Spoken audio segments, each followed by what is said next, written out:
Welcome back.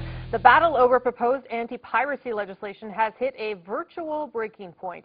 Yesterday, several major websites went dark to show the government where they stand. But what about the artists, writers, and entertainers who want to protect their profits? And should online content be freely shared? Joining me now is Shawn, Vice President of the Pirate Party of Canada. Good to see you, Shawn. Good to see you, thanks. Okay, you're a member of the Pirate Party of Canada. A lot of people probably don't know much about you, but your party believes that copyright laws are preventing the internet from living up to its full potential to exchange information. What does that mean? Well, basically, in order for intellectual property laws to be enforced on the internet, it requires a violation of everyone's fundamental right to privacy. In order for you to be sure that I'm listening to a song that's copyrighted, you have to monitor my communications.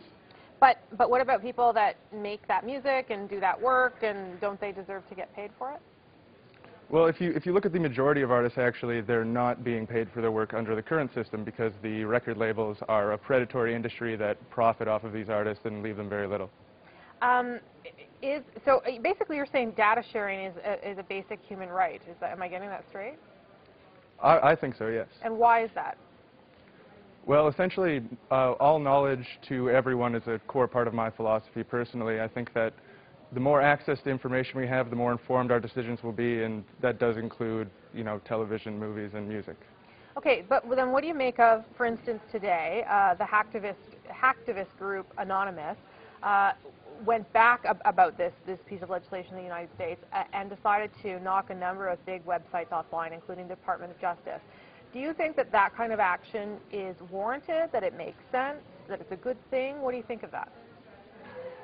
Well, I won't weigh in on the morality of it. Clearly, it's a gray area, but I think that they're sending a strong message that when you mess with the internet, you're messing with a lot of people, and that we should keep a free and open internet for everyone. But how can you say you won't weigh in on the morality? Isn't this about morality? Because you're saying that we should all be allowed to take whatever we want for free. That's a moral aspect to the argument itself.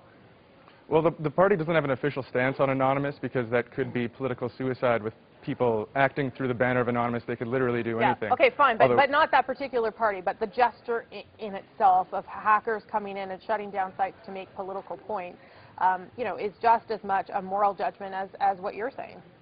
In my personal opinion, I feel that it's very similar to like a sit-in or another type of protest, and that it's morally justified. But that's just my personal opinion. Okay. What do you make of the anti-piracy legislations that you've seen? I think it's just another in a long line of attempts by the U.S. government to control the internet, which is our collective property and not theirs. The Americanization of Canada is an enormous issue. We found out through a WikiLeaks cable that Bill C-32, our own copyright bill, was influenced heavily by American lobbyists. This is an extremely large issue, the freedom of information. It's more than just file sharing. It also affects patent law, as was mentioned earlier in the program. People in third world countries have a right to medication, and large pharmaceutical companies are keeping it from them using patents. It does seem, though, that the American administration is backing away from this legislation, sort of in part because of what happened yesterday and again today. Does that give you any sign of hope? Are you optimistic seeing that? I am extremely pessimistic about that because they have introduced legislation very similar to this many times. It's been shot down very many times. I don't think this will be the last time. I think we need to remain vigilant and keep on fighting anything similar to this that appears.